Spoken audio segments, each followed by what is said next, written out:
அப்புறம் ஹிஸ்ட்ரியில் வந்து மராத்தாஸ் மராத்தியர்கள்னு சொல்லி ஒரு முக்கியமான டாப்பிக்கு. மராத்தா எம்பையர், சரிங்களா? இது வந்து மேக்ஸிமம் எங்கே இருந்தாங்க அப்படின்னா மகாராஷ்டிரா. ஸோ மகாராஷ்டிரா ரிலேட்டடு அங்கே நீங்கள் ஒரு மேப் ஒன்று பார்க்கலாம். அந்த மேப்பில் அந்த ஆரஞ்சு கலரில் இருக்கிறது மராத்தா எம்பையர். அதில் முக்கியமான ஒரு எம்பையர் தான் சிவாஜியை பற்றி நம்ம டீட்டெயிலாக இங்கே படிப்போம். ஸோ பிஃபோர் தட் இந்த டாபிக் பொறுத்த வரைக்கும் எங்கே இருக்குது அப்படின்னு பார்க்கலாம். நம்முடைய ஹிஸ்ட்ரி அண்ட் கல்ச்சர் ஆஃப் இந்தியாவின் வரலாறு மற்றும் பண்பாடு அந்த பகுதியில் கிட்டத்தட்ட வந்து 8th சாப்டர் பாருங்கள். 8th சாப்டரில் வந்து மராத்தியர்கள் அப்படின்னு. இது வந்து 7th standard history term 2 lesson 3, 11th standard history lesson 15. So ரெண்டுமே சேர்த்து தான் நீங்கள் வந்து படிக்கணும். அப்போ தான் வந்து கம்ப்ளீட்டாக மராத்தாஸ் வந்து கம்ப்ளீட் ஆகும், சரிங்களா? ஸோ மராத்தாஸ் அப்படிங்கிறதுல வந்து என்னென்னா அப்படின்னு ஃபஸ்ட்டு பார்க்கலாம். ஸோ மராத்தாஸில் வந்து ஃபஸ்ட்டு இந்த இப்படி மராத்தாஸ் வந்து உருவானுச்சு, எப்படி ரைஸ் ஆச்சு அப்படிங்கிறத இங்கே பார்க்க போகிறோம், சரிங்களா? பாருங்கள், என்ன காரணத்துக்காக இந்த மராத்தாஸ் வந்து ரைஸ் ஆச்சு, என்னென்ன விளைவுகள் ஆச்சு அப்படின்னு தான் பார்க்குறோம். ஸோ அவங்களுடைய மக்கள் இருக்காங்க இல்லையா, அந்த மக்களுடைய இயல்பு வாழ்க்கை எப்படி இருந்தது, அதே மாதிரி அவங்களுடைய புவியியல் கூறுகள் எப்படி இருந்தது அப்படின்னு சொல்லும் பொழுது அவங்க எப்படி ரைஸ் ஆனாங்க அப்படிங்கிறது கண்டுபிடிக்கலாம். ஸோ மராத்தியர்கள் பொறுத்த வரைக்கும் அவங்களுடைய பகுதி எப்படி இருந்தது, அவங்க வந்து இருந்த பகுதி எப்படி இருந்ததுன்னு பார்த்திங்கன்னா, ஒரு குறுகலான நிலப்பகுதி, அதை வந்து நம்ம கொங்கன் அப்படின்னு சொல்லுவோம். குறுகலான நிலப்பகுதி, அதுதான் வந்து கொங்கன். ஸோ கொங்கன் அப்படிங்கிறது எங்கே இருக்குது அப்படின்னு பார்த்தீங்கன்னா மகாராஷ்டிராவில் இருக்கக்கூடிய ஒரு பிளேஸ். இது எப்படி இருக்கும் அப்படின்னு பார்த்தீங்கன்னா, செங்குத்தான மலைகள் இருக்கும், எளிதில் அணுக முடியாத பள்ளத்தாக்குகள், அதே மாதிரி பாதுகாப்பு அரண்கள் நிகழ்ந்த மலைக்கோட்டைகள் இப்படி இருக்கிறதுனால ஈஸியாக இராணுவத்தை அவங்க வந்து வச்சுருக்க முடியும். அது இல்லாமல் இவங்கள்ட்ட வந்து எப்படின்னா கொரில்லா வார்ஃபேர் இருந்திருக்கு, கொரில்லா தாக்குதல் கூட இவங்க செய்வாங்க. இது மாதிரி இருக்கக்கூடிய இவங்க தான் பிற்காலத்தில் அப்படியே வந்து வளர்ச்சி அடைந்து அப்படியே ஒரு எம்பையர் வந்து ஃபார்ம் பண்ணுறாங்க, சரிங்களா? சரி, இந்த எம்பையரை ஃபார்ம் பண்ணும்போது இவங்கள்ட்ட ஒன்று இருக்குது, பக்தி மூமெண்ட்டு அவங்கள்ட்ட இருக்குதுங்க. பக்தி இயக்கங்கள் வந்து அவங்கள்ட்ட இருந்தது. அந்த பக்தி இயக்கங்கள் இந்த மராத்தியர்கள் ஃபாலோ பண்ணிட்டு வந்தாங்க.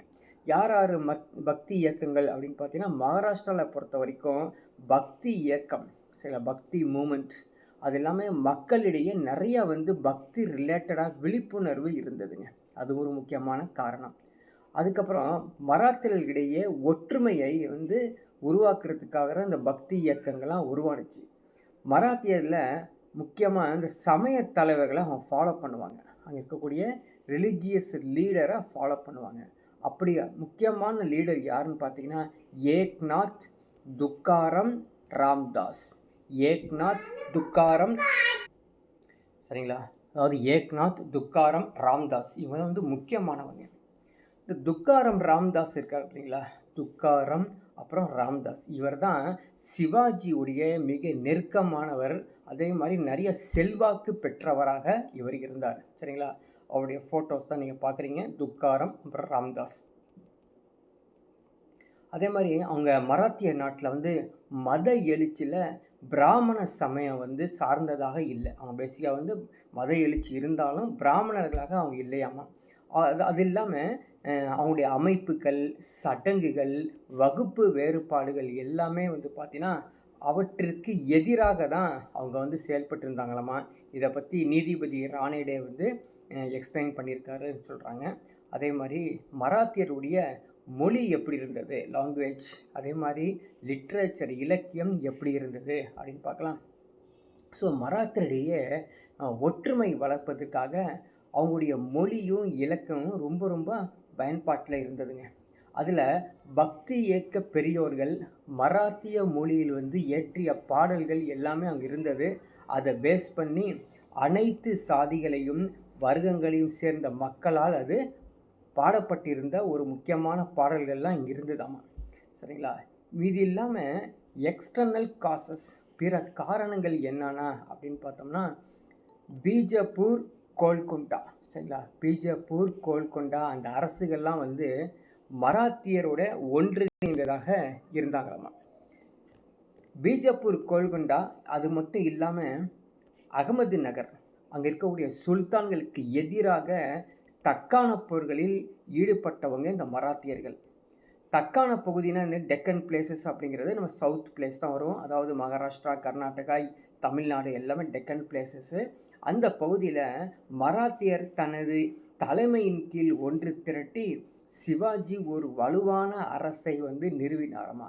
அந்த அரசுக்கு ராய்க்கர் வந்து தலைநகரமாக இருந்தது. ஸோ இது ஒரு முக்கியமான கேள்வி. ஸோ சிவாஜியுடைய தலைநகரம் வந்து ராய்க்கர் அப்படின்னு தெரிஞ்சுக்கணும். இப்போ சிவாஜியை பற்றி தான் பார்க்க போகிறோம். ஸோ மராத்தியர்களே சிவாஜி வந்து முக்கியமான ஒரு எம்பரர். சிவாஜியோடைய காலம் வந்து பாருங்கள் 1627லேருந்து 1680 வரைக்கும் ஆட்சி செய்தவர். அவர் பிறந்து இறந்த வரைக்கும் கொடுத்துருக்காங்க. ஸோ சிவாஜி எங்கே பிறந்தார் அப்படின்னு பார்க்கலாம். ஜுன்னார் என்ற இடத்தில் இருக்க ஷிவ்னர் என்ற பகுதியில் சாஜி போன்ஸ்லே அவரது மனைவி ஜீஜாபாய்க்கு மகனாக பிறந்தவர் தான் இந்த சிவாஜி அப்படிங்கிறவர். சிவாஜி என்ன பண்ணுவார்னு பார்த்தீங்கன்னா, அகமது நகர் அகமது ஷாவின் அபிசீனிய அமைச்சராகவும் முன்னாள் அடிமையாகவும் என்பவரின் கீழ் சாஜி போன்ஸ்லே சேவை புரிந்தவர். யார் இவர்? சாஜி போன்ஸ்லே சிவாஜியோட அப்பா. சிவாஜியோட அப்பா அந்த அகமது ஷான்னு சொல்கிறான் பார்த்தீங்களா, அவருடைய அவையில் ஒரு முன்னாள் அமைச்சருடைய அடிமையாக வேலை செஞ்சவர் தான் சாஜி போன்ஸ்லே. அதே போல் மாலிக் அம்பர் அப்படின்னு ஒருத்தர், அவர் இறந்ததுக்கப்புறம் அவருக்கு பிறகு அரசியலில் ஈடுபட்ட சாஜி போன்ஸ்லே அகமது நகர் முகலாயர்களால் இணைக்கப்பட்டு பிறகு பீஜப்பூர் சுல்தானிடம் பணியாடிய தொடர்ந்தார். ஸோ இது மாதிரி ஒவ்வொரு நிகழ்வும் வந்து அங்கங்கே நடந்துகிட்டே இருக்கும். அப்போ சிவாஜி சின்ன பையனாக இருப்பார். சிவாஜி சின்ன பையனாக இருக்கும்போது சிவாஜியுடைய ஆசிரியரும் குருவுமான தாதாஜி கொண்டா தேவ், சரிங்களா, அவர் தான் இந்த சிவாஜிக்கு குதிரை ஏற்றக்கூடிய போர்க்கலைகள் எல்லாத்தையும் சொல்லி கொடுப்பாருங்க சிவாஜிக்கு. இவர் வந்து பார்த்தீங்கன்னா சிவாஜிக்கு ஒரு மத துறவிகள்லாம் இருப்பாங்க. ராம்தாஸ், துக்காராம், அவங்கள்ட்ட போய் சேர்த்து அவங்கள்ட்ட வந்து இருக்கக்கூடிய அந்த பக்தி இயக்கத்தை கற்றுட்டு வா அப்படின்னு சொல்லி அனுப்பிச்சுடுவாங்க.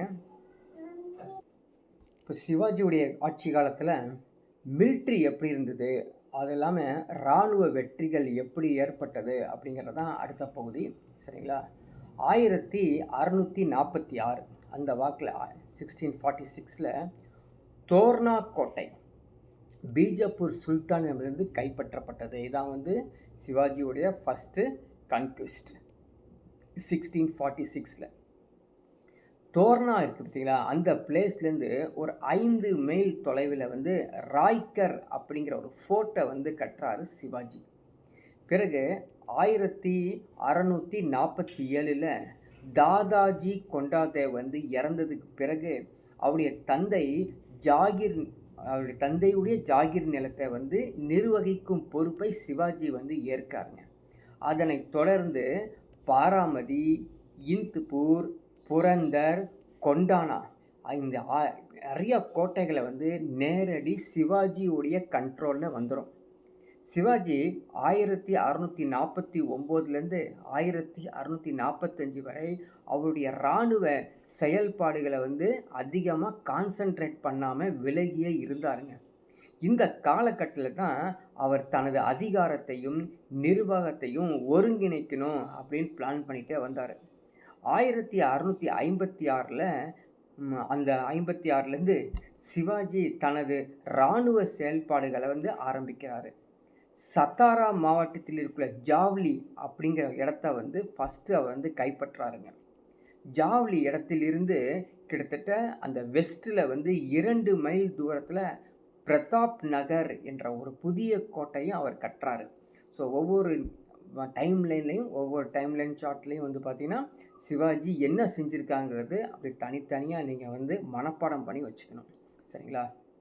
சரி, இப்போ பாருங்க, 1659 சிவாஜி மற்றும் அப்சல் கான் இவங்க 2 பேர்த்துக்கும் நடுவில் நடந்த ஒரு மேட்ரு தான் புக்கில் கொடுத்துருக்காங்க. ஸோ இது வந்து பார்த்திங்கன்னா மலையில் ஒளிந்து கொண்டிருக்கும் எலி அப்படின்னு சொல்லி ஒரு ஸ்டேட்மெண்ட் கொடுங்க. அந்த மவுண்டைன் ரெட் சங்கிலியில் கட்டி இழுத்து கொண்டு வருவதாக சூளுரைத்தார் சிவாஜி. அதாவது கொங்கணம் பகுதி இருக்குல்ல, கொங்கணம் சொன்னது மகாராஷ்டிராவில், அந்த கொங்கணம் பகுதியில் சவுத்து தெற்கு கொங்கணம்னு சொல்லுவாங்க.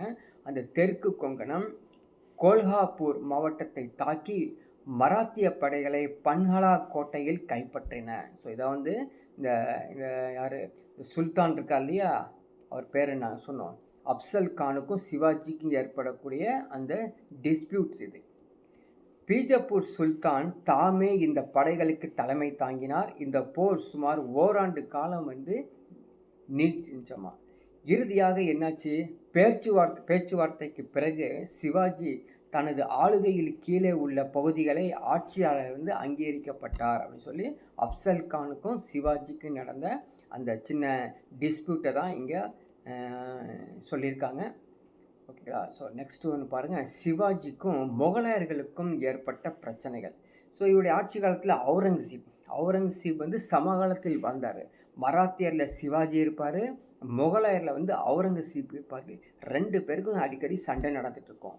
1658 ஜூலை மாதத்தில் அவுரங்கசீப் மாமன்னராக அரியணை ஏறினாராம். சரிங்களா. அவுரங்கசீப் வந்து முகலாயரில் வந்து அவுரங்கசீப் இருக்கார்.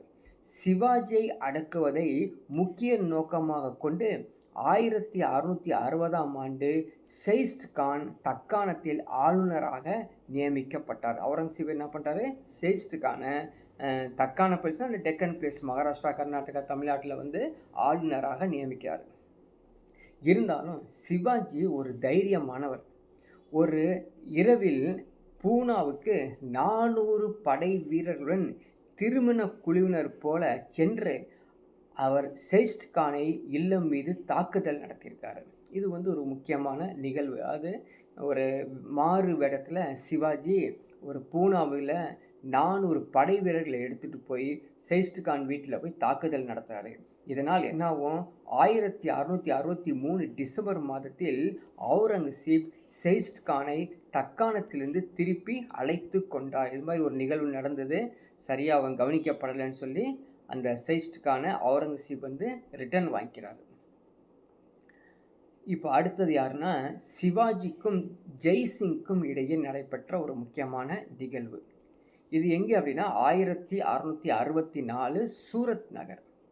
சிவாஜி வந்து என்ன பண்ணுறாரு, தாக்குதல் நடத்தி அதை கேப்சர் பண்ணுறாரு.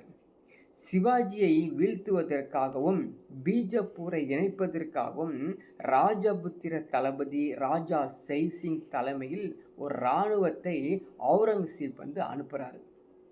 இது 1665 ஜூன் 11ஆம் தேதி ஏற்பட்ட புரந்தர் உடன்படிக்கையின்படி சிவாஜிக்கு கைப்பற்றிய கோட்டைகளை வந்து வைத்துக்கொள்ள அனுமதி கொடுத்தாங்களாமா. அது இல்லாமல் மன் சப்தாராக செயல்பட்டு பீஜப்பூரை கைப்பற்ற முகலாயர்களுக்கு உதவியும் ஒப்புக்கொண்டாங்க. இது வந்து இவங்க ரெண்டு பேர்த்துக்கு நடுவில் நடந்த ஒரு முக்கியமான நிகழ்வு. இன்னொரு நிகழ்வு பாருங்கள், மே 1666 ஆக்ரா பயணம். சிவாஜி வந்து ஆக்ரா பயணம் போகிறார். சிவாஜியும் அவருடைய மகன் சாம்பாஜியும் ஆக்ராவை அடைந்து பிறகு ஆக்ராவுக்கு வராரு. ஆனால் அவருக்கு வந்து அவமரியாதை தான் கொடுத்துருக்காங்க. சிறுமைப்படுத்தப்பட்ட சிவாஜி கொதித்தெழுந்து மன்னரை கண்டித்து பேசியிருக்காரு. பிறகு என்ன பண்ணாங்க, சிவாஜியை சிறையில் அடைக்கப்பட்டு பழக்கூடை ஒன்றில் ஒளிந்து கொண்டு அங்கிருந்து தப்பியிருக்காரு இந்த சிவாஜி. ஸோ சிவாஜியுடைய தான் மெயினான இங்கே முக்கியமான பாயிண்ட்டு. ஸோ அதனுடைய தப்பித்து இருக்கக்கூடிய ஒரு சித்திரம், ஒரு வந்து பிக்சர் தான் நீங்கள் வந்து பார்க்குறீங்க, எப்படி ஒரு வெளியே வந்தார் அப்படின்னு. ஸோ அடுத்தது பாருங்கள், 1670 முகலாயர்களுக்கு சிவாஜிக்கும் ஏற்பட்ட ஒரு கான்ஃப்ளிக்ட். சரிங்களா. 1670 மேற்கு கடற்கரையின் முக்கிய துறைமுகமான சூரத் மீண்டும் யார், சிவாஜி கைப்பற்றார்.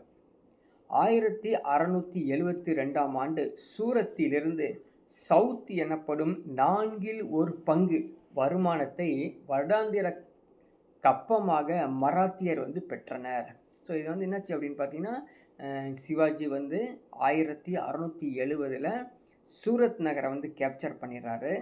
அந்த சூரத் நகர் கேப்சர் பண்ணுறனால 1672 வேற ஒரு ராஜா அங்கே ஆட்சி செஞ்சாலும் அவருக்கு என்ன பண்ணியாகணுங்க, ட்ரைபியூட்ஸ், ஆனுவல் ட்ரைபியூட் வந்து ரெவென்யூஸ் வந்து கொடுக்கணும் அப்படின்னு சொல்லி இந்த பர்டிகுலர் கான்ஃப்ளிக்ஸில் நடக்குது.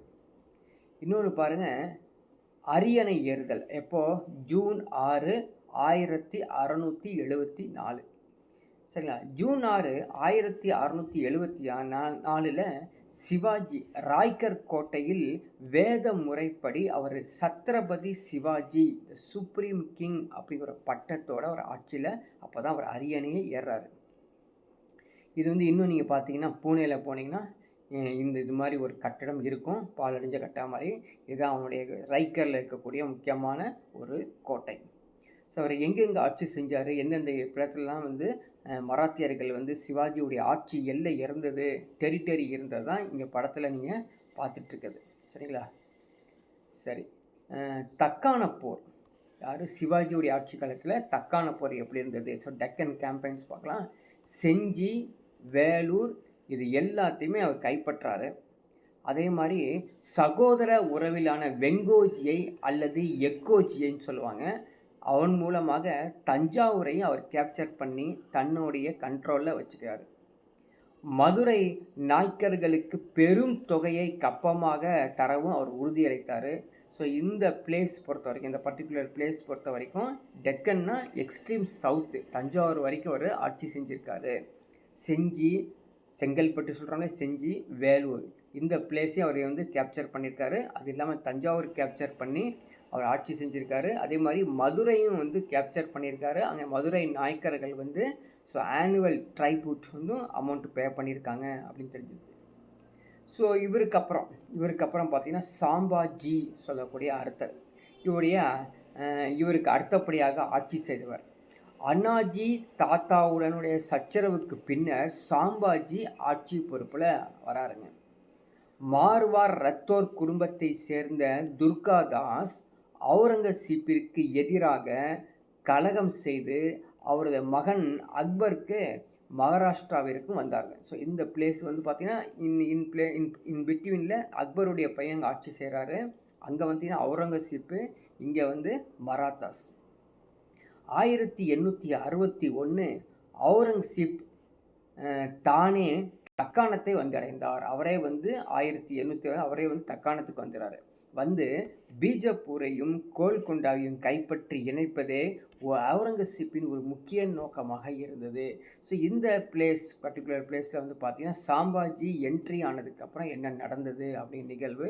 ஸோ சாம்பாஜி என்ட்ரி ஆகி அவர் ஆட்சி பொறுப்பில் வரும் பொழுது என்ன நடக்குது, அக்பர் வந்து மகாராஷ்டிராவுக்கும் வராரு. அவுரங்கசீப்பு வந்து மகாராஷ்டிராவுக்கு வரும்பொழுது, அக்பர் வரும்பொழுது அவுரங்கசீப்பிற்கு எதிராக, யார், அக்பர் வர்றதில்ல, அக்பருடைய பையன் இல்லையா, அவருடைய மகன் அக்பர், அவருடைய மகன் பேர் தான் அக்பர். நீங்கள் நினைக்கிற மாதிரி முகலாயர்கள் ஆரம்பத்தில் இருந்த அக்பர் அவர் இல்லை. இது வந்து அவுரங்கசீப்புக்கு எதிராக கலகம் செய்த அவரது மகன் அக்பர் ஆகியோர் தான் மகாராஷ்டிராவுக்கு வந்தாங்க.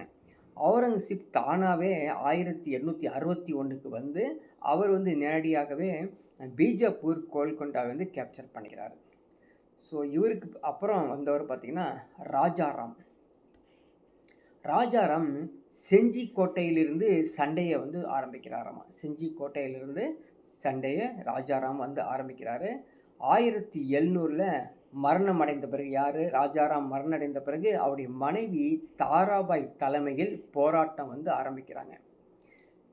கைக்குழந்தை சார்பாக செயல்பட்ட தாராபாய் 50,000 வீரர்கள் அடங்கிய குதிரைப்படை மற்றும் காலாட்படையை ஹைதராபாத் அரசுக்கு எதிராக போர் தொடுக்க ஆரம்பித்தாங்களாமா. 1707 வந்து அவுரங்கசீப் மறைந்த போது மராத்தியர் பல கோட்டை கொத்தளங்கள் தங்களுடைய கட்டுப்பாட்டில் வந்து வச்சுக்கிட்டாங்க. ஸோ அவுரங்கசீப்புக்கு அப்புறம் மராத்தியர்கள் நிறைய பிளேசஸ், நிறைய ஃபோர்ட்டை வந்து தன் கண்ட்ரோலில் வச்சுக்கிட்டாங்க. அதில் ஒரு முக்கியமான இன்னொரு மகாராஜா பாருங்கள், ஷாகு மகாராஜா 1708 1749 வரைக்கும் ஆட்சி செய்தவர். ஷாகு மகாராஜா கிட்டத்தட்ட 40 வருஷம் ஆட்சி செஞ்சுருக்காங்க மராத்தியருடைய கட்டுப்பாட்டு கீழே. இவர் ஆட்சி செய்த பிளேசஸ் பார்த்தோம்னா, ஸோ கொஹல்பூர் கொஹல்பூரை ராஜாராமின் இரண்டாவது மனைவி ராஜாபாய், அவரது மகன் இரண்டாம் சாம்பாஜி, தாராபாய் மற்றும் அவரது மகன் ஆகியோரை 1714ஆம் ஆண்டு சிறைப்பிடித்தனர். இது முக்கியமான நிகழ்வு. இதான் டேர்னிங் பாயிண்ட் நடக்கும். என்ன அந்த டேர்னிங் பாயிண்ட் அப்படின்னு பார்த்தீங்கன்னா, கோகல்பூர்னு ஒரு பிளேஸ். அந்த பிளேஸில் ராஜாராமுடைய இரண்டாவது மனைவி ராஜாபாய், அந்த ராஜாபாயுடைய மகன் இரண்டாம் சாம்பாஜி, சரிங்களா? இந்த இரண்டாம் சாம்பாஜி இது ஒரு பிளேஸ். இன்னொருத்தர் வந்து தாராபாய் மற்றும் அவரது மகன் 1714 வந்து சிறைப்பிடிச்சிடுறாங்க. இது வந்து ஒரு நெகட்டிவான ஒரு சம்பவம். இரண்டாம் சாம்பாஜி கோகல்பூரில் அரியணை ஏறாரு. சாகுவின் அதிகாரத்தை வந்து அவர் ஏற்க வேண்டியதாயிட்டு இருக்குது இரண்டாம் சாம்பாஜிக்கு. சாகு 1749 மறைந்த பிறகு ராமராஜா வந்து அரியணை ஏறியிருக்காரு. ஆனால் 1761 வந்து தாராபாய், அதுக்கப்புறம் ராமராஜின் தத்து புதல்வரான இரண்டாவது சாகு 1808 வந்து மரணம் அடையும் வரை அவருடைய பெயருக்கு மன்னராகவே அவர் ஆட்சி செஞ்சிருக்காராமா. இப்படி இருக்கும்போது அவருடைய மகன் பிரதாப் சிங் அடுத்த அரியணை ஏறாரு.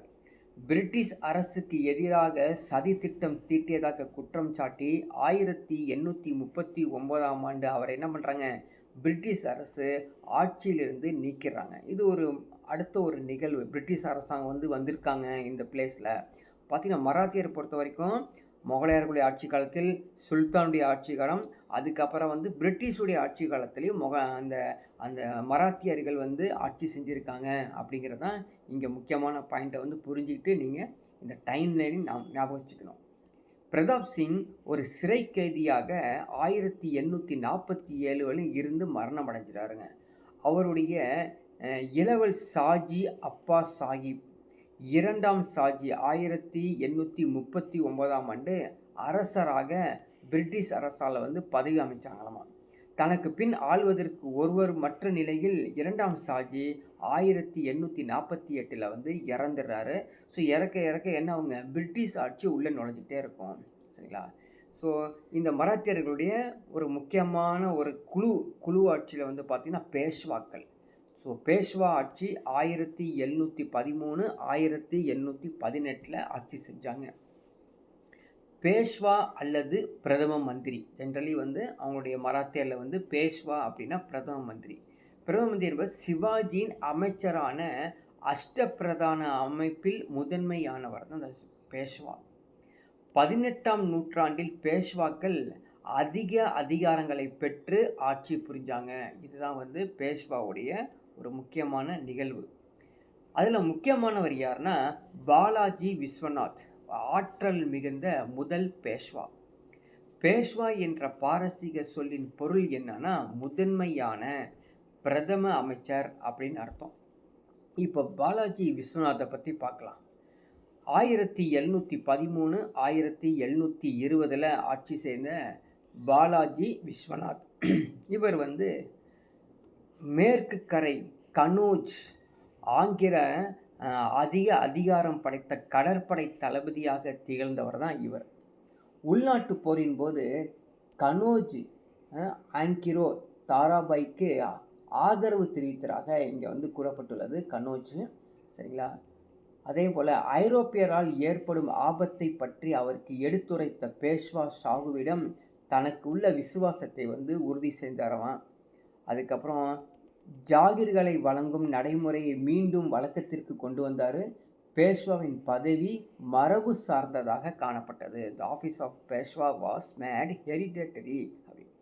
இவர் வந்து விஸ்வநாத் பேஷ்வா வந்து பார்த்தோம். அடுத்தது வந்து பாருங்கள் பாஜிராவ், முதலாம் பாஜிராவ் 1720 1740. இவர் யார் அப்படின்னு பார்த்தீங்கன்னா பேஷ்வாவுடைய பையன். முதலாம் பாஜிராவ் 1720 அப்படி இறந்ததுக்கப்புறம் சாகுவால் பேஷ்வராக நியமிக்கப்பட்டவர் தான் இந்த முதலாம் பாஜிராவ். ஹைதராபாத் நிஜாம், மால்வாவின் ராஜபுத்திர ஆளுநர், குஜராத் ஆளுநர் எல்லாத்தையுமே தோற்கடித்தவர் இவர். முகலாயரின் கட்டுப்பாட்டில் இருந்த பந்தல்கண்ட் அப்படிங்கிற பிளேஸை வந்து இவர் வந்து ரிலீஸ் பண்ணியிருக்காரு. 1731 வந்து த்ரீம் பக்ராஃப் பரோடா அருகே தபாய் என்ற இடத்தில் நடந்த போரில் தோற்கடிக்கப்பட்டு கொல்லப்பட்டார். 1731 எட்டப்பட்ட வார்னா ஒப்பந்தத்தின்படி சாகுவின் இறையாண்மையை ஏற்குமாறு கோகல்பூரின் சாம்பாஜிக்கு நெருக்குதல் வந்து அளிக்கப்பட்டது. ஸோ இங்கே ஒவ்வொரு டைம்லைன்லேயும் வந்து ஒவ்வொரு சம்பவம் இருக்கும். அந்த சம்பவத்தை வந்து நீங்கள் 2 or 3 or 4 டைம்ஸ் படித்து மனப்பாடம் பண்ணி ஞாபகத்தில் வச்சுக்கணும். அடுத்தது பாருங்கள், 1738 வந்து தானே, சால்செட், பேசின் இந்த பகுதியெல்லாம் கேப்சர் பண்ணி கொங்கன் கடற்கரை பிரதேசத்தில் வந்து விரட்டடிக்கப்பட்டாராமா. அதே நேரத்தில் மராத்தியருடன் ஆங்கிலேயர் நட்புறவை ஏற்படுத்தியதன் மூலம் தக்கான பகுதியில் தடையில்லா வணிகம் செய்ய உரிமை பெற்றது. ஏன்னா வந்து இந்த முகலாயர்களுடைய ஆட்சி காலத்தில் இந்த பக்கம் வந்து பார்த்திங்கன்னா மைசூரில் திப்பு சுல்தான் அவங்களாம் வந்து ஆங்கிலேயர்களுக்கு எதிராக இருந்தனர். மராத்தியர்களும் ஆங்கிலேயருக்கு எதிராக இருந்தனர். ஸோ அடுத்த ஒரு வந்து பாருங்கள், மராத்தியருடைய குடும்பத்தை நீங்கள் மனப்பாடம் பண்ணி வச்சுக்கணும். பார்த்தீங்களா? கெய்க்வாட் அவங்க எங்கே இருந்தாங்க? பரோடாவில் இருந்தாங்களாமா. பான்ஸ்லே நாக்பூர், ஹோல்கார் இந்தூர், சிந்தியா அப்படிங்கிறது குவாலியர், பேஷ்வா அப்படிங்கிறது பூனே. ஸோ இதை நீங்கள் மனப்பாடம் பண்ணி வச்சுக்கணும். இது வந்து பொறுத்துகளையும் கேட்பாங்க, தனிப்பட்ட முறையில் நேராகவும் கேட்பாங்க. நெக்ஸ்ட் ஒன், 1740 1761 ஆட்சி செய்த பாலாஜி பாஜிராவ். சாகுக்கு பிறகு 1749 சாகு இறந்ததுக்கப்புறம் பூனே தலைநகர் என்ற சத்தாரா அன்று முடிவு செய்யப்பட்டது. பூனே தலைநகர் என்றும் சத்தாரா என்றும் முடிவு செய்யப்பட்டது. மராத்திய ஆட்சியில் வட எல்லை மிக விரைவாக ராஜஸ்தான், டெல்லி, பஞ்சாப் எல்லா பகுதியும் கேப்சர் பண்ணிட்டு வந்தாங்க. இப்போ தான் வந்து 1761 நடைபெற்ற பானிபட் போர், 3ஆம் பானிபட்டு போர். ஸோ 1ஆம் பானிபட்டு போர், 2ஆம் பானிபட்டு போர் இருக்குது. இவங்களுடைய ஆட்சி காலத்தில் யார்? மராத்தியருடைய ஆட்சி காலத்தில் வந்து பானிபட்டு போர் 1761. ஸோ 1761 நடைபெற்ற 3வது பானிபட்டு போர் முக்கிய முடிவுலாம் ஏற்பட்டதாமா. என்னென்ன முடிவுகள் பாருங்கள். போரில் மராத்தியர்களுக்கும் முகலர்களுக்கும் கிடைத்த மிகப்பெரிய தோல்வி இந்தியாவில் ஆங்கில அரசு கால் ஊன்ற வழி. ஸோ 3ஆம் பானிபட்டு போருக்கு பிறகு மராத்தியர்களும் தோல்வி உற்றார்கள், முகலாயர்களும் தோல்வி உற்றார்கள், பிரிட்டிஷ் அரசாங்கம் வந்துருச்சு. சிவாஜியின் கீழே மராத்தியுடைய நிர்வாகம் எப்படி இருந்தது அப்படின்னு தனியாக பார்க்க போகிறோம். சிவாஜி ஆட்சி செய்யும்போது 3 வட்டங்களாக ஆட்சி செஞ்சாராமா. சிவாஜி தான் வந்து சென்ட்ரல், அவர் தான் சென்ட்ரல். அவர் சென்டரில் இருந்துக்கிட்டு 3 சர்க்கிள் மாதிரி வேலை செய்வார். 3 வட்டம். முதல் வட்டத்தில் மக்கள் மீது அக்கறை கொண்ட அவர் எந்த வகையிலும் மக்களுக்கு துன்புறுப்படுத்துவதை அவர் அனுமதிக்கவில்லை. இதான் ஃபஸ்ட்டு. 2வது வட்டத்தில் அவர் மேலாதிக்கம் செலுத்தினாலும் நேரடி நிர்வாகத்தை அவர் வந்து மேற்கொள்ளவில்லை. இது 2வது வட்டம். 3வது வட்டம் என்ன அப்படின்னு பார்த்தீங்கன்னா, கொள்ளையடிப்பில் இருந்து சூறையாடப்படுவதிலிருந்து மக்களை காப்பாற்றினார். அதற்காக மக்களை சவுத், அதாவது மொத்த வருமானத்தில் 1/4 பாதுகாப்பு கட்டணமாக. ஸோ சவுத் அப்படிங்கிறது என்னது? மொத்த வருமானத்தில் 1/4 அவர் பாதுகாப்பு கட்டணமாக எடுத்து வச்சுக்கிட்டாராமா. சரிங்களா? அதே மாதிரி சர்தேஷ் முகி அப்படின்னா, சர்தேஷ் முகினா 1/10 அரசருக்கான கட்டணம். இது வந்து வரி செலுத்தக்கூடியது. 3வது வட்டத்தில் வந்து பாருங்கள், கொள்ளை அடிப்பது மட்டுமே சிவாஜியின் நோக்கம். மற்றும் 3 வேலை செஞ்சுருக்காங்க. அந்த 3ஐயும் வந்து நீங்கள் திரும்பவும் ரீகால் பண்ணி பார்க்கணும். ஸோ முதல் வட்டத்தில் மக்களை வந்து நிறையா அக்கறை, அவங்களுக்கான வந்து துன்புறுத்தம் இல்லாமல் பார்த்துக்கிட்டாராமா. 2வது வந்து பார்த்தீங்கன்னா வரி செலுத்தக்கூடியது, இப்போ எவ்வளோ வரி செலுத்தணும்னு பார்த்தாரு. 3வது என்னென்னா கொள்ளை அடிக்கிறது மட்டுமே 3வது வேலையாக செஞ்சுருக்காரு. ஸோ கிராமங்களில் தேஷ்முக் என்பவரால் நிர்வகிக்கப்பட்டது. 20 முதல் 100 எண்ணிக்கை வரையிலான கிராமங்கள் அவருடைய கட்டுப்பாட்டில் இருந்தனமா. ஒவ்வொரு கிராமத்திலையும் அதிகாரம் மிக்க ஒரு கிராமத் தலைவர் இருப்பார். கிராமத் தலைவருக்கு பேர் பட்டீல் அப்படின்னு பேர். அவருக்கு உதவியாக ஒரு கணக்கர் இருப்பார். அந்த கணக்கருடைய பேர் வந்து குல்கர்னி. ஸோ பட்டீலுங்கிறவர் கிராமத் தலைவர், குல்கர்னினா அந்த பட்டீலுடைய அசிஸ்டன்ட். அவர் என்ன செய்வார்? ஆவண காப்பாளர். So keeper of records. அதே மாதிரி மைய அரசு ஒன்று இல்லாத நேரத்தில் உள்ளூர் சமுதாய அளவிலான இந்த அதிகாரங்கள் உண்மையான அரசலாக செய்யப்பட்டன. அதே மாதிரி அவருடைய சிவாஜியோட அவருடைய ஆட்சி காலத்தில் வந்து அஷ்டப்பிரதானம் அப்படின்னு கேள்விப்பட்டிருக்கோம் இல்லையா. ஸோ அந்த அந்த அந்த அஷ்டப்பிரதானம் தான் இங்கே நம்ம பார்த்துட்டு இருக்கிறது. பார்த்துக்குங்க. ஃபஸ்ட்டு வாருங்க, பந்த பிரதான் அல்லது பேஷ்வா, அவர் தான் வந்து பிரதம அமைச்சர். மனப்பாடம் பண்ணிக்கணும், எக்ஸாமில் கேட்பாங்க. அமத்தியா அல்லது மஜ்மிதார், அவர் தான் நிதி அமைச்சர். சுர்னாவிஸ் அல்லது சச்சிவ், அவர் வந்து செக்ரட்டரி, செயலாளர். வாக்கியா நாவிஸ், உள்துறை அமைச்சர். சர்ஹி நௌபத் சேனாபதி, தலைமை தளபதி. சுமந்த் துபீர், வெளியுறவுத்துறை அமைச்சர். நியாயத்தீஸ், தலைமை நீதிபதி. இதெல்லாம் படித்து வச்சுக்கோ, கேட்பாங்க. அதே மாதிரி பண்டிட்ராவ், தலைமை அர்ச்சகர். ஸோ இந்த பகுதியை வந்து நீங்கள் திருப்பி படித்து வச்சுக்கணும். எக்ஸாமில் கேட்ட பிளேசஸ்ஸு ஓகேங்களா, என்னென்னு பாருங்கள், திரும்ப சொல்கிறேன். ஸோ பந்த பிரதான் பேஷ்வா வந்து பிரதம அமைச்சர். அமத்தியா மஜ்மிதார் அப்படிங்கிறது நிதி அமைச்சர். சுர்னாவிஸ் அல்லது சச்சிவ், செயலர். வாக்கியா நாவிஸ், உள்துறை அமைச்சர். சர்ஹி நௌபத் வந்து அல்லது சேனாபதி, தலைமை தளபதி. இதெல்லாம் வந்து நீங்கள் யூடியூப்பில் அப்லோட் ஆனதுக்கப்புறம் டவுன்லோட் பண்ணி படிச்சுக்கணும். சுமந்த் துபீர், வெளியுறவுத்துறை அமைச்சர். நியாயத்தீஸ் வந்து தலைமை நீதிபதி. பாண்டிட்ரா வந்து தலைமை அர்ச்சகர். அவ்வளோதான், சிம்பிள். இது வந்து பார்த்திங்கன்னா மராத்தாஸ் போகிற வரைக்கும் முக்கியமானது எல்லா பாயிண்ட்ஸும் இங்கே கவர் பண்ணியாச்சு. ஸோ இதை பேஸ் பண்ணி ப்ரீவியஸ் இயர் கொஷின்ஸ் கேட்டிருக்காங்க பாருங்கள். ஸோ அது ஒரு 5 பேஜ் இருக்கும் ப்ரீவியஸ் இயர் கொஷின்ஸ். என்னென்னா பாருங்கள், which of the following statement is correct? So coronation of Shivaji 1674, Treaty of Purandar 1664, Shivaji was born 1637, Shivaji breath is lost 1666. இப்போ பாருங்கள், இப்போ வந்து எது சரியானவைன்னு கேட்குறாங்க. நிறைய பேர் இந்த கொஷின்ஸ் படிக்கும்போது என்ன செய்வாங்க அப்படின்னு பார்த்தீங்கன்னா, நேரடியாக சிவாஜி கீழே உள்ளதோடைய, அதாவது இந்த ஸ்டேட்மெண்ட் எது சரி அப்படின்னா அவனே டிக் பண்ணியிருக்கிறான் இல்லையா, அவனே வந்து கிளியராக டிக் பண்ணி வச்சுருக்கான். சிவாஜி பட்டம் சூடிய ஆண்டு 1674. அவ்வளோதான், இந்த கேள்வி முடிஞ்சது. ஆனால் நீங்கள் இப்படி படிக்கக்கூடாது. புரந்தர் உடன்படிக்கையுடைய ஆண்டு உண்மையிலே என்ன? சிவாஜி பிறந்த ஆண்டு எவ்வளவு, சிவாஜி இறந்த ஆண்டு எவ்வளவு, அதையும் நீங்கள் மனப்பாடம் பண்ணணும். அதுவும் ஒரு கேள்வியாக இன்னொரு எக்ஸாமில் கேட்பாங்க. ஸோ நீங்கள் டைரெக்டாக கொஷினுக்கு ஆன்சர் மட்டும் படிச்சுட்டு போகக்கூடாது. ஆன்சர்ஸையும் கொஸ்டினாக மாற்றி ஜெனரேட் பண்ணி வச்சுக்கிட்டா, இப்போ எக்ஸாம்பிளுக்கு இந்த கொஷினை பொறுத்த வரைக்கும் 4 கொஷின்ஸ் உள்ளே இருக்குது இல்லையா. 4 கொஷின்ஸ் இருக்குது பாருங்கள். சிவாஜி பட்டம் சூட்டிய ஆண்டு, புரந்தர் நடவடிக்கை என்னது, சிவாஜி பிறந்த ஆண்டு என்ன, சிவாஜி இறந்த ஆண்டு. இது மாதிரி தான் நீங்கள் கேள்வியை வந்து படித்து வச்சுக்கணும். ஸோ இரண்டாவது கேள்வி பாருங்கள், Shivaji revenue officially were called.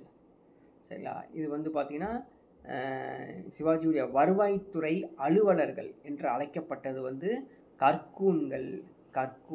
இதை வந்து பணம் பண்ணிக்கணும். ஏன்னா நம்ம புக்கில் இப்போ படிக்கும்போது புக்கில் காணும், கற்கூன்கள்லாம் படிக்கவே இல்லை இல்லையா. ஸோ வேறு எங்கேயாவது புக்கில் இருக்கும், ஆர் அதர்வைஸ் நீங்கள் வந்து நெட்டில் சர்ச் பண்ணி இதை படித்து வச்சுக்கணும். இது ஒரு எக்ஸாமில் கேட்டு வச்சுருக்கேன். இதெல்லாம் வந்து +2 புக்கில் இருக்கும். டீட்டெயிலாக மெதுவாக உட்காந்து படிச்சிங்க அப்படின்னா இதை படிச்சுக்கலாம். So Shivaji's revenue officials were called karkuns. அதாவது இவங்க தான் வந்து வருவாய் அலுவலர்களாக இருந்து கற்கூன்கள் பணத்தை கொண்டு வந்து சிவாஜியுடைய அவையில் கொடுப்பாங்களாமா. இப்போ இதை பார்த்துட்டு வந்தோம். மூன்றாவது பானிபட் போர் எப்போங்க? 1761 நடந்ததாமா. மூன்றாவது பானிபட்டு போருக்கு அப்புறம் தான் நம்ம கேள்விப்பட்டிருப்போம், பிரிட்டிஷ் அரசாங்கம் மோகலாயர்களையும் இந்த மராத்தியர்களையும் வந்து தோற்கடித்து அவங்க தான் வந்து 1761 ஈஸ்ட் இந்தியா கம்பெனி அதிகமாக உள்ளே வந்து வர்த்தகம் ஆரம்பிச்சிட்டாங்க. சரிங்களா? அடுத்தது பாருங்க, which one of the following is correctly matched? எது சரியாக பொருந்துள்ளது அப்படின்னா கரெக்டாக படித்து வச்சுக்கணும். Afzal Khan sultan of Bijapur. படித்தோம் இல்லையா? அப்சல் கான் தான் சுல்தான் ஆஃப் பீஜப்பூர். இப்போ சிவாஜினா அம்பர் நாட்டு அரசர். தப்புத்தியா? சிவாஜி அம்பர் நாட்டு அரசராக கிடையாது. அதே மாதிரி ஷெயிஸ்ட் கான் மலை எலி. ஷெயிஸ்ட் கான் வந்து மலை எலி கிடையாது. சரிங்களா? அதே மாதிரி ஜெய்சிங் அப்படிங்கிறது தக்காணத்தின் ஆளுநரும் கிடையாது. ஸோ இதெல்லாம் வந்து எது கரெக்டான மேட்சாக இருக்குது பார்த்தீங்கன்னா அப்சல் கான் சுல்தான் பீஜப்பூர் அப்படின்னு அர்த்தம். ஸோ இதெல்லாம் வந்து நீங்கள் உங்களுடைய அதாவது என்ன சொல்கிறது, மராத்தியர்கள் அப்படிங்கிற ஒரு டைட்டிலில் அந்த பகுதியில் சிறப்பாக படிச்சிருந்தால் மட்டும்தான் இந்த மேட்ச் தி ஃபாலோயிங் வந்து கரெக்ட் பண்ண முடியும். இல்லாட்டி டவுட்டாகவே இருக்கும். ஒருவேளை நான் படித்தோமே மலை எலின்னு, அப்போ ஷெயிஸ்ட் கான் தானே மலை எலின்னு சொன்னான், சிவாஜியை மலை எலின்னு சொன்னான் இல்லையா, ஷெயிஸ்ட் கான் தானே அப்படின்னு சொல்லி ஒரு சந்தேகம் வரும். நான் படிச்சிருக்கேனே ஜெய்சிங் தானே தக்காணத்தில் ஆளுநராக இருந்த மாதிரி தெரிஞ்சிச்சே அப்படி சந்தேகத்தோடு இந்த கொஸ்டினை வந்து பார்ப்பேன். ஆன்சர் கொடுக்க முடியாது. அதனால் சந்தேகமே இல்லாமல், டவுட்டே இல்லாமல் நிறையா டைம்ஸ் வந்து ரிப்பீட்டடாக. ஸோ இன்றைக்கி நைட்டே வந்து பார்த்தீங்கன்னா 2 டைம்ஸ் படிச்சிடணும். காலையில் திரும்ப இதுவே 2 டைம்ஸ் படிச்சிங்கன்னா ஒரு 4 டைம்ஸ் படிச்சிடணும். படிச்சிட்டிங்கன்னா கம்ப்ளீட்டாக தெரிஞ்சுக்கணும். ஆனால் கண்டிப்பாக நீங்கள் வந்து 7th ஸ்டாண்டர்ட் புக்கும் +2 ஸ்டாண்டர்ட் புக்கும் சேர்த்து வச்சுக்கணும். +2 ஸ்டாண்டர்ட் புக்கு இல்லாட்டி நீங்கள் வந்து சாஃப்ட் காப்பி எடுத்து யூஸ் பண்ணிக்கலாம். ஏன்னா புக்ஸ் வந்து அவைலபிலிட்டி இருக்காது. ஓகே, நெக்ஸ்ட் ஒன் பாருங்கள். நெக்ஸ்ட் ஒரு கொஷின், ட்ரீட்டி ஆஃப் புரந்தர் உடன்படிக்கை யாருக்கு நடந்தது அப்படின்னா சிவாஜி கூட தான் நடந்தது. சிவாஜி கூட யாரோட நடந்தது அப்படின்னா ராஜா ஜெய்சிங். இப்போ அப்சல் கானும் கிடையாது, நாதிர் ஷா கிடையாது, ஷெயிஸ்ட் கான். இப்போ நாதிர் ஷா ஆக்சுவலி கிடையாது. வந்தால் அப்சல் கானு, ஷெயிஸ்ட் கான், ராஜா ஜெய்சிங். சரிங்களா? இதில் 3 பேரில் யாரோ ஒருத்தர் தான் இருக்க முடியும். ஸோ நீங்கள் சிறப்பாக படிச்சிருந்தீங்க அப்படின்னா கண்டிப்பாக வந்து என்ன சொல்லாங்க, ராஜா ஜெய்சிங். அதான் புரந்தர் உடன்படிக்கை எப்போது நடந்தது, எந்த ஆண்டில் நடந்தது, அதுவும் படித்து வச்சுக்கணும்.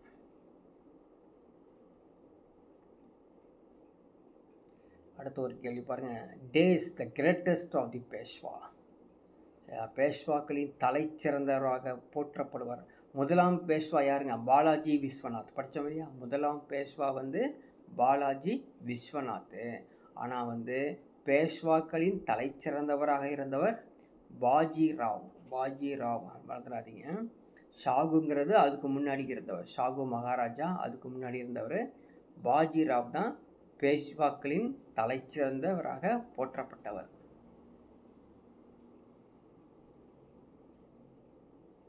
ஸோ அடுத்த மேட்ச் தி ஃபாலோயிங் வந்திருக்குது. ஸோ அருமையான கேள்வி இது.